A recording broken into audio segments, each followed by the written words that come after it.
So today we're going to look at section 16.1, which is talking about transformations. Now, we have already looked at, in algebra, you looked at transformations before. And they were when we took parabolas and other graphs and we translated them, we shifted them over and up, or we reflected them about the x-axis, and so forth and so on. So here we're going to be doing the same thing, except for we're going to be looking at it from a geometric point of view instead of an algebraic point of view. But they all still mean the same things. So we're going to look at what's called isometries.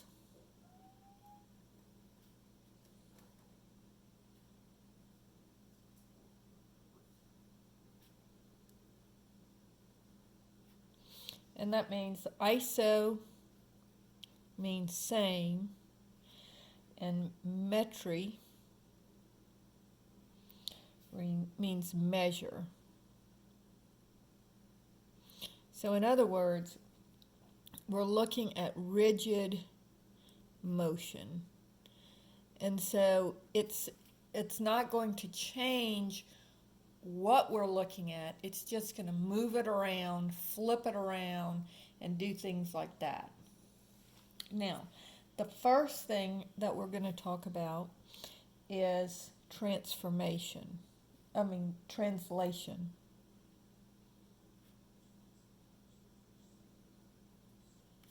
Okay? And if you recall from geometry, if we shifted a parabola over and then up, that would have been a translation of that parabola. So here, when we're talking about a translation, it's going to be along a directed line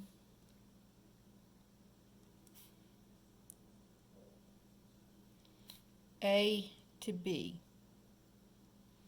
And the way that they write it is translation T-A-B. So we're going from A to B. Now, the book has much better pictures than I do, so I'm going to try this. Looking at, put up the,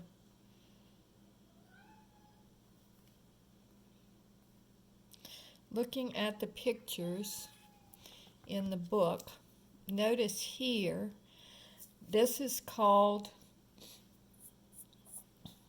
this is the image of this figure. Okay, so ABC is the original. And then what I've done, or what they've done, is they've taken it and they've just moved it over to here. And so this is called the image of the original triangle. And so that's a transformation, is just translating it. And here you can see what they're doing down here is they're just moving that image from here to here. Okay? And this is the directed line. See, it goes from here to here. That's the directed line that it's moving along. So when we take a triangle and we just take it and we move it over in some way, it's the same triangle as much as you can make it the same. So this is triangle ABC, and this would be A prime, B prime, C prime. And I tried to make them look as much the same as I could. And notice that all it's doing is it's going from here to here. And this one goes from here to here, and A goes from here to here. And so that is the directed line segment that it's going. It's going in this direction, over and down. So that is a translation. Then we also have a rotation. And with the rotation, it's along a directed angle.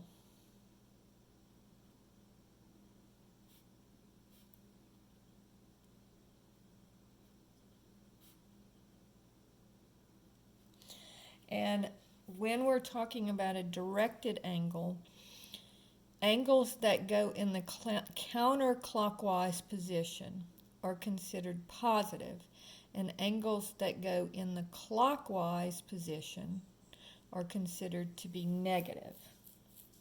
And we'll talk about that in a second.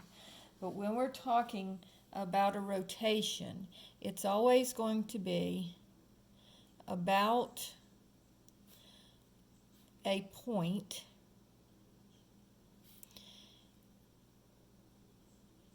and so the directed angle is called A, and the point is called O for the origin. And so it would be RO, A. So let's say that we said, here's O, and here's my point P. And I'm going to take this point, and I want to rotate it in the counterclockwise position, let's say 45 degrees. So my angle here would be 45 degrees. And notice I'm going in the clockwise position. And so I would just take this and I would rotate it that angle, and this would be P prime. Okay, so that's a rotation. If I were to say rotate it, so if I said rotate it about R negative 45 degrees, so again, if here's my origin, and here's my point P, then if I'm going negative 45 degrees, I'm going to go in the clockwise direction. I'm going to go 45 degrees, and I'm just going to rotate it about there. And again, if this was P, then this would be P prime. And so you can see whether it's positive or negative, you can see which direction it's going.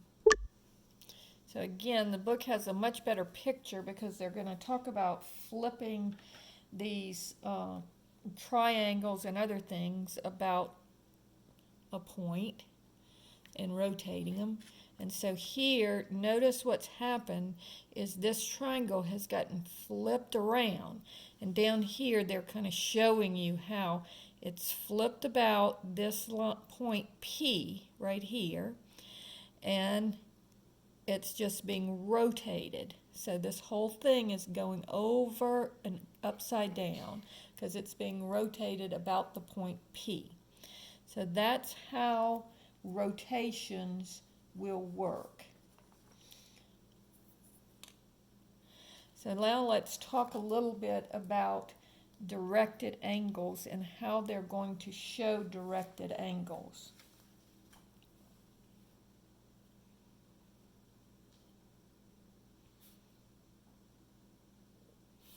So if I have like a 90-degree angle, and let's call this A, this B, and this C. So if I said, what is the directed angle, and the way they draw the directed angle is they make an angle and they put a little arc through it. So that shows that it's a directed angle of A, B, C. So what's the measure of that angle? Now, you would just say, well, it's 90 degrees because it's a 90-degree angle. But this is not just an angle, it's a directed angle. So what you have to do is you have to say, which direction is it going? Is it going in the counterclockwise direction, or is it going in the clockwise direction? So looking at this one, going from A, so from A, since A comes first, we're looking at this line here going down to this line. So how far, what's the angle that for this line to go down to this line? It is 90 degrees, but notice it's directed in the clockwise direction. So this would be a negative 90-degree angle. Okay? If I had this one, let's say that this is 110 degrees. And again, let's say A, But in this case, when I ask for the measure, I say, what is the measure of the directed angle CBA? Well, here I'm taking C and I'm moving it over to A. And since that's going in the counterclockwise direction, then that will be a positive angle. Okay? Notice the same thing here. If I said, what is the measure of angle CBA? Well, this would be because the first one is C, I'm saying C is going up to A. So what's going to happen in this direction? Well, this is counterclockwise. So the measure of the directed angle CBA would be a positive 90 degrees, whereas the directed angle of ABC, the A is going down to the C, so that's clockwise, so that's negative. Same thing here, measure of angle ABC, A is going to C, so it's going 110 degrees, but it's going in the clockwise direction, so this wouldn't be 90 degrees, this would be 110 degrees. And this would be negative 110 degrees. Sorry about that. So one more, just because I messed that one up. So if I have a 45 degree angle, and let's call it A, B, and C. So this would be, if I said, what is the measure of angle, directed angle, ABC? So in this case, A going to C, ABC, A is going to C, so that would be plus, it's going counterclockwise, positive 45 degrees, but the measure of angle, directed angle CBA, notice that it's going in the clockwise direction, so it would be negative 45 degrees. So you're always looking at that first point, and it's the one that's moving. Either clockwise, counterclockwise is positive, and clockwise is negative. So that is directed angles. So now we've looked at translation, and we've looked at rotation. So the next thing that we're going to look, and y'all will recall this from algebra as well, we're going to look at reflection. And with reflection, it's basically a flip about a line. So it's a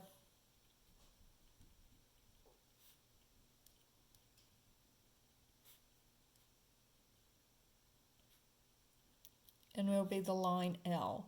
And since they've already used R for the letter for rotation, here they're going to use M. So it's going to be a flip about a line M. So if I'm looking at a point, let's say that this is line L, and I have this point here. What I'm going to want to do is I'm going to want to flip it about that line. Now the way that you do that is you draw a perpendicular line, and you want this distance here to be the same distance over here. And so I'm going to measure this distance and this distance, and so this would be P prime. And so you're just taking the point and you're flipping it about that line. Now again, they do a much better job showing it in the book than I do. So I'm going to let y'all look and see what it looks like when we do this with angles, with triangles and things. So here is an example of a reflection. And so you see how it's reflected about this line. So here's the line here. And so they're taking this and they're flipping it about the line. So you can see how this point comes over here. So C comes over to C prime, B comes over to B prime, and A goes over to A prime. So this distance is the same as this distance. this distance is the same as this distance. From the line to B prime and from the line to B is the same length. All right, so that shows you how you can reflect a line.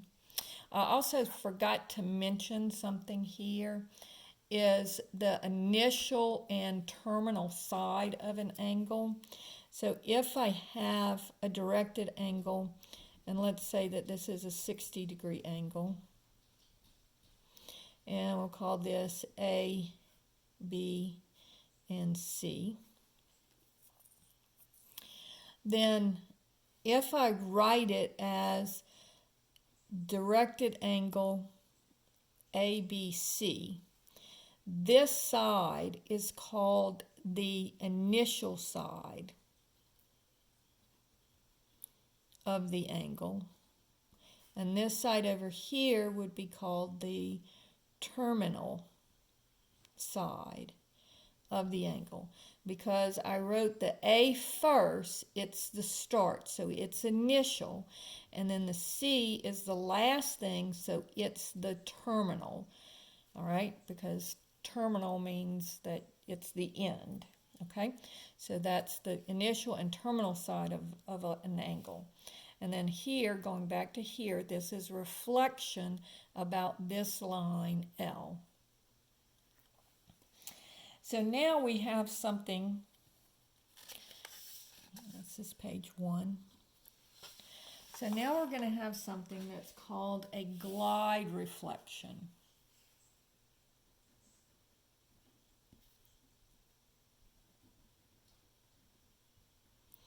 And all that means is that first it's going to be translated,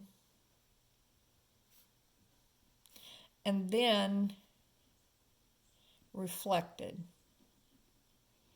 Now the only thing that you have to know is that it's always going to be translated parallel to the line that it's reflected about. And so if I look at a glide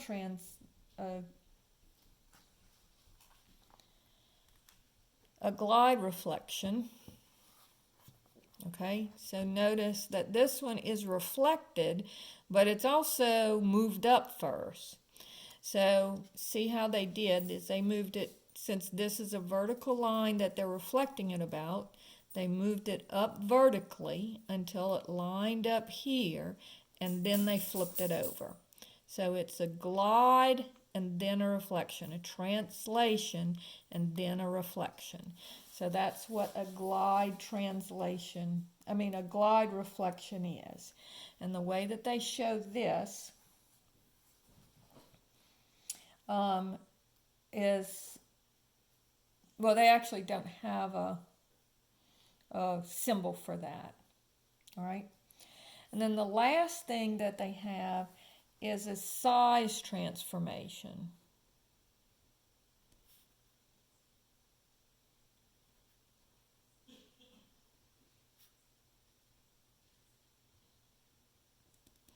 And a size transformation, we used to call it a scale, or we called it a compression. If the size was less than 1, if the scale factor was less than 1, we called it a compression. And so the way that they do this geometrically is it's just a scale factor. And so it's going to be S, 0, K, where 0 tells you the origin and K tells you the scale factor. All right, so let's say that here's my origin and here's my point P. So if I'm going to scale this, let's say that the scale factor is 2. So that means that I want this point P prime, I want it to be twice as far away from the origin. So I'm just going to double the length of this line in the same direction. So this length and this length is the same, and so this would be P prime. If I wanted it, if scale factor was 3, then I would want it to be 1, 2, 3 times as far away from the origin. So this would be P double prime, okay, for a scale factor of 3. So notice this one is 1, 2, 3, so this is 3 times as far away from the origin. If my scale factor was 1/2, that would mean I want it to be half the distance, so this would be P triple prime. All right, so this is for 1, this is for 2, and this is for 3. All right, and again,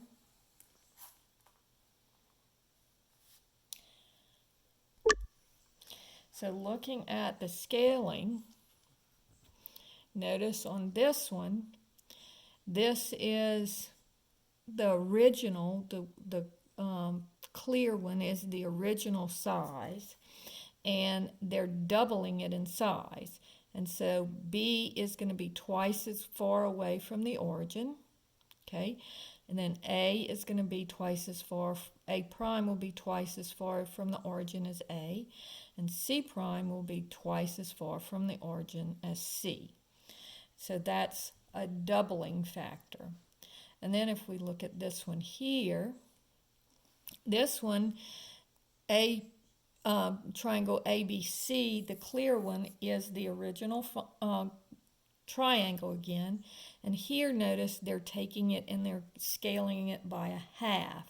And so this one is going to be scaled down 1/2. So this distance here is half the distance from the origin from C to C prime. Same thing, B to B prime, it's half the distance. And A to A prime is half the distance. So that kind of gives you an idea of what the scale factor looks like. I'm going to go ahead and change over to a new video simply because I'm about to run out on this one. But this basically covers all the information that we're going to cover in this section. I'll give you your homework on the next video.